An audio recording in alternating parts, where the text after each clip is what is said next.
Сәлем достар, сіздермен Әсел Сериковна. Бүгін сіздермен өте пайдалы видеомен бөліскім кеп тұр. Бұл M5M техникасы. Бұл қандай техника және қай кезде қолданамыз және бізге ағылшын тілін үйрену барысында қалай көмектесетінін білгіңіз келсе, видеоны ары қарай көруді жалғастырамыз. Ағылшын тілін үйрену барысында көптеген студенттер олар уақыт келе шаршайды. Және де жалқаубектің синдромы ұстап қалуы мүмкін. Өйткені шындап келген кезде ағылшын тілін үйрену қаншалықты оңай болса, соншалықты бізден қандай да бір энергияны талап етеді. Өйткені үйрену барысында өзіңді күштеп, отырғызып, ағылшын тілі керек болғаннан кейін де қандай да бір үй жұмыстарын істеуге тура келеді.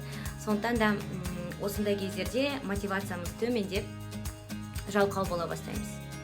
Сиқырлы 5 минут деп аталатын техниканың басты мақсаты қандай да бір іс-әрекет, қандай да бір жаттығу болсын, ағылшын тілін үйренуге байланысты.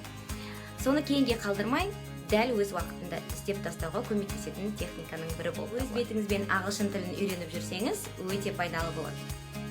Өйткені біз білеміз, қандай да іс-әрекетті күнде қайталап жасайтын болсақ, қандай да бір жаңа бір әдетті қалыптастырамыз.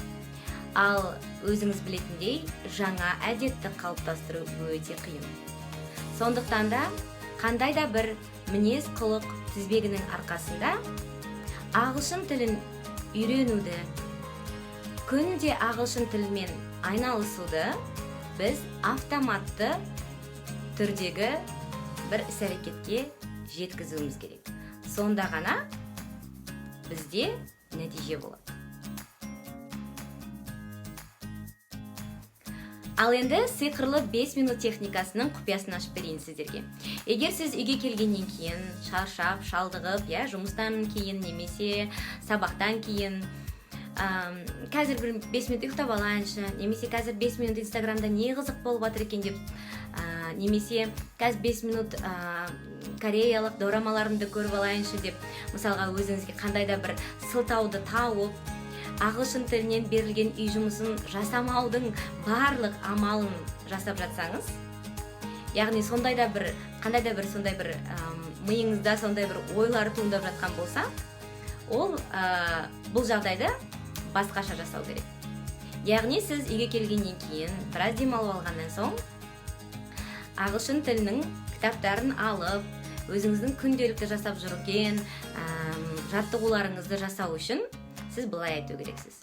Қазір мен 5 минут ағылшын тілін қарап алайын, немесе қазір 5 минут ағылшын тілінен кітап оқып алайын, қазір мен 5 минут жаттығуларымды жасап алайын, қазір мен 5 минут сөздерді жаттап алайын, немесе қазір мен 5 минут шығармамды жазып алайын деп өзіңізді өзіңіз алдап, немесе миыңызды алдап, түпкі санаңызды алдап, барынша сол ағылшын тілін үйрену керек іс-әрекеттерді жасау үшін өзіңіздің үстеліңізге отыратын болсаңыз, сол 5 минут әрі қарай 15 минут, немесе 20 минут, немесе 1 сағатқа ұласып кетуі мүмкін.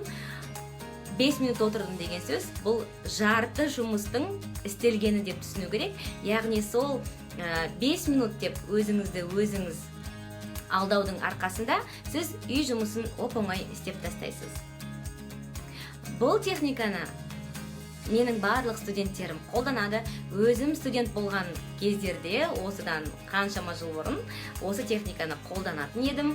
Және де бұл техниканың міндетті түрде нәтижеге әкелетініне мен сенемін. Өйткені шынымен де бәріміз адамбыз. Кейде жалқау болғымыз келеді, кейде істегіміз келмейді. Бірақ өзімізді өзіміз күштеп, сол 5 минуттық уақытымызды ағылшынға бөлейікші деп келетін болсақ, сол кезде ғана біз күнде ағылшын тілімен айналысуды тоқтатпаймыз. Тоқтатпайсыз ба? Яғни сіздің өсуіңіз де тоқтамайды, деңгейіңіз де көтеріледі. Өзіңіз бүкіл үй жұмысын орындап болғаннан кейін рахаттанып, бір жаман әдеттен, кейінге қалдыру әдетінен құтыласыздар. Осы видео сіздерге өте пайдалы болды деген үміттемін. Видео ұнаса міндетті түрде лайк басыңыздар және де қоңырауды басыңыздар. Сол кезде ғана жаңа видеоларды жіберіп алмайсыздар. Thank you for watching, guys. Bye.